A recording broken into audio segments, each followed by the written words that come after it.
Pensando nisso, ainda sobre esse tema, Notícia da Manhã traz hoje os cuidados com os filhos. A gente vai falar sobre esse assunto, guarda compartilhada. Por que é tão importante formalizar na justiça as responsabilidades legais e afetivas com as crianças?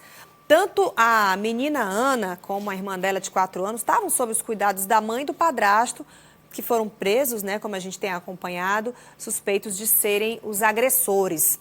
Então vamos conversar aqui com a Nájila Fernandes para trazer aqui um pouco de informação para as pessoas que estão separadas, pais, mães, que vivem em relacionamentos, já não vivem mais um relacionamento afetivo, mas isso envolve as crianças que ficam sob a tutela deles. Por que é tão importante, então, Nájila, a gente falar aqui para as pessoas que a guarda compartilhada formalizada pode ser melhor para as crianças também? É isso que a gente vai tentar explicar a partir de agora, Aline. Novamente, bom dia para todo mundo que está acompanhando o Notícia da Manhã. E em alguns casos, Aline, mesmo com a guarda compartilhada oficializada, alguns pais acabam ainda tendo algumas dúvidas em relação às atitudes do dia a dia para com essa criança. É justamente por isso que nós vamos conversar agora com a defensora pública, Daniela Bona, que já está aqui ao meu lado. Defensora, muito bom dia para a senhora. Muito obrigada por aceitar o nosso convite. A Aline até pegou agora há pouco esse gancho como exemplo, o caso da menina Caroline, né, Gomes Nunes, de 3 anos de idade, que teria sido agredida pela mãe e pelo padrasto, e que infelizmente faleceu devido às agressões. A criança, ela vivia com familiares, não somente em uma casa, mas em várias residências com familiares, tanto da mãe quanto do próprio pai. Nesse caso específico, como a família deveria ter agido, até porque a criança estava matriculada numa escola? Muito bom dia, Nájila, bom dia, Aline, bom dia a todos os telespectadores da TV Cidade Verde. Em específico, no caso de Caroline, era uma criança que estava na forma de guarda compartilhada, mas de maneira informal. Informal por conta de que não havia um acordo previamente fixado na Justiça.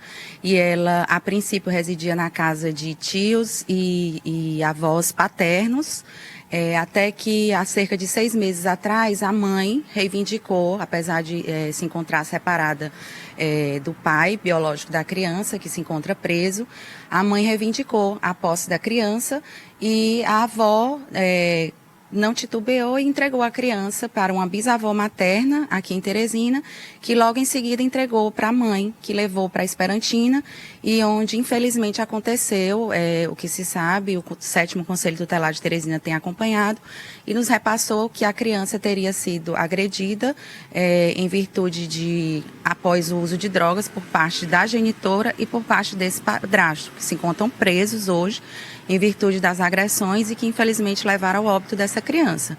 A guarda, ela visa justamente estabelecer os direitos e as responsabilidades, os deveres daquele que é o responsável legal. Infelizmente, apesar de existir uma guarda formal, que não foi o caso de Caroline, ainda assim a gente tem acompanhado casos de agressões e violências contra crianças e adolescentes. Quando os pais são separados, porque a senhora falou de responsável legal, não significa que a guarda tem que ser compartilhada somente entre o pai e a mãe. Pode ser um avô, pode ser uma avó ou um outro parente da família também? Sim, a guarda é uma modalidade de inserção da criança numa família substituta, que pode ser não necessariamente essa guarda só estabelecida entre pai e mãe, que são os responsáveis legais pela criança, pelo filho. Mas essa guarda pode ser também estabelecida para um outro parente ou nem mesmo há necessidade de que seja um parente.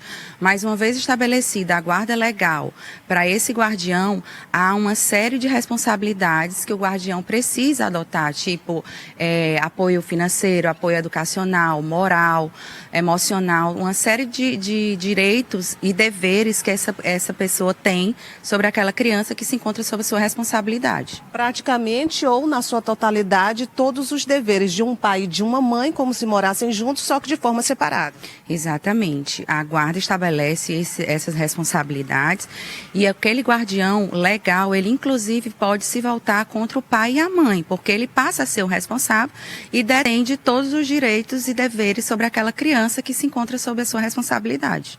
Tá Certo. Defensora Pública Daniela Bona, muito obrigada pelas informações, um ótimo dia para a senhora. Daí aqui a gente, de forma rápida, Aline, esclarecendo algumas dúvidas em relação à guarda compartilhada, pegando aí o exemplo da Caroline, infelizmente, que faleceu aos 3 anos de idade. Ela teria sido espancada, agredida pela mãe e pelo padrasto. Infelizmente, mais um caso que a gente noticia, mas que a gente deixa aqui também esse alerta em relação à guarda compartilhada, seus deveres, suas obrigações. Aline.